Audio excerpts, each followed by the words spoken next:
Many of you don't know, but in 2001, 2002, I stopped acting. I left the industry. I moved to London because it was a very dark period in my life. Like I said, I had these issues and, I just fell out with some friends I considered family. And I just gave up acting for a while. I needed to get out of, just leave that space for a minute. And then I moved to London and I gave up stardom. And then, you won't believe it. This is something I've never told people before. But while in London, I was trying to make ends meet. I started working in a care home as a caregiver for adults with special needs. While some might view it as a step down, I don't. You see, taking care of others brought me joy and purpose at a time I needed it most.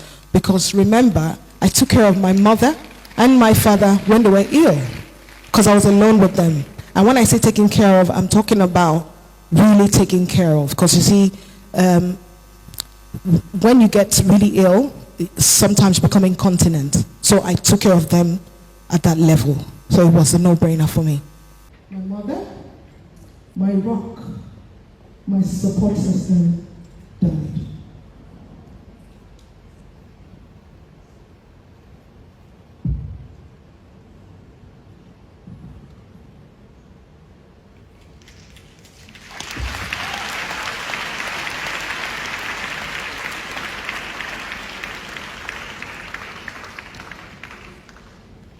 I'll never forget the day in 2001 when I watched her die. I held her in my arms, my older brother and I, and my father. We watched her die and she slipped away. It's something that never really leaves you.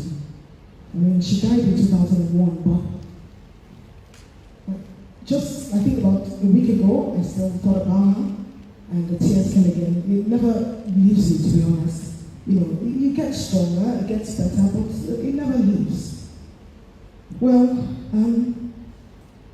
it was just unbearable for me because for me, I felt like she was supposed to be here celebrating with me, watching me chase my dreams. She was part of this process, She made sure each time I go to school and come back, I'll do my homework, and then she'll prepare me for children's variety programs where I go to perform during the weekends. So she was very, very instrumental to who I am today, And then after that, I was in a bad place. I felt like there was no reason to keep going on, I remember being on the plane, going back to Lagos after she had passed. So she passed in my state where I'm from, Imo State. And then we'll have to go to Lagos and, get necessary things to come back and plan the burial. Now, I remember being on that plane, and to be honest, it was such a turbulent flight, but I did not flinch because I wanted it to crash. I was praying that I want this plane to crash so I can see my mother and be with my mother again. That's how I felt, And then it's a very empty feeling anyway.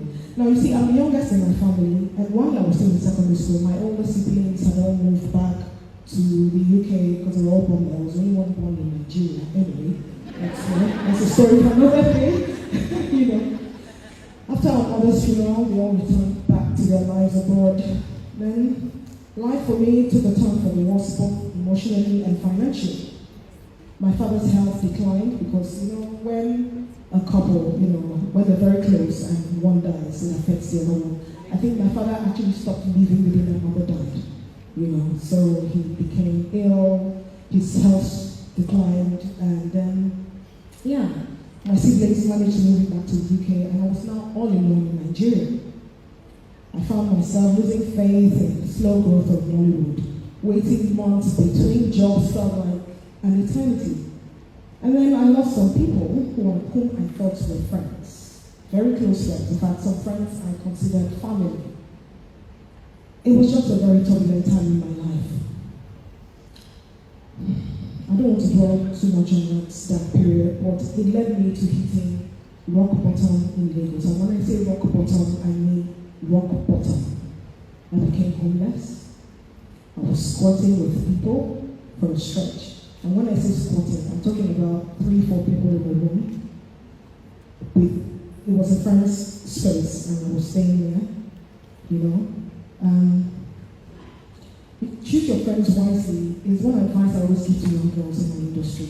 It's very important to choose who, there's something Bernard said, choose your friends. It is very important to have friends who share the same vision, goals with you, people who your visions are aligned, and people who bring the very good energy, because look, the sort of energy you put out in the universe is the sort of energy you receive. That's something I always tell people. So you have to be very careful the sort of energy you surround yourself with, and also the sort of energy you're putting out there in the universe.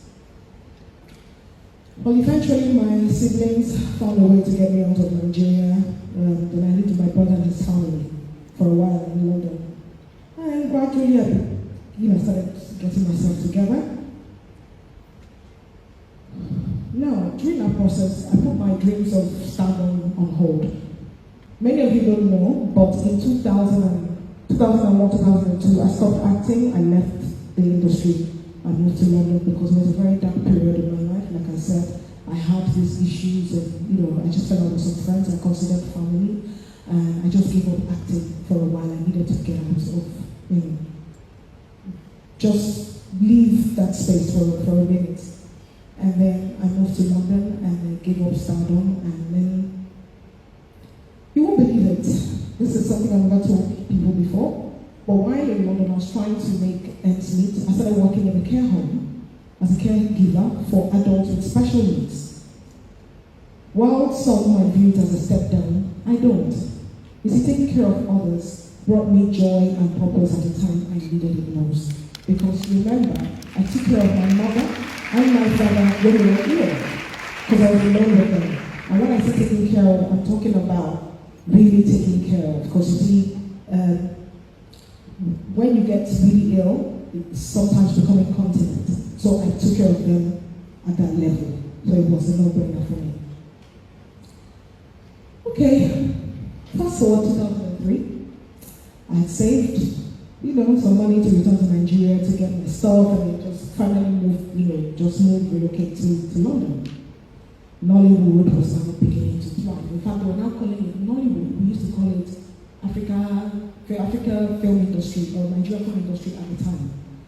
And then some of the producers were urging me to stay. I felt it was risky. I didn't want to lose my job. And also I had started a drama school in London. I just paid the fees before I came to Nigeria on holiday. Right before I went to Nigeria on holiday, I keep thinking I'm in Nigeria, And then one day, Genevieve calls me. You all love Genevieve, right? Yes! So Jenny calls me a few days before I was to go back to London, and she said, "Oh, I've given your number to a producer for a film." And I'm like, I'm going back. And she's like, "Well, just listen to what he has to say." She was one of the people that advised me to stay back and go back to London.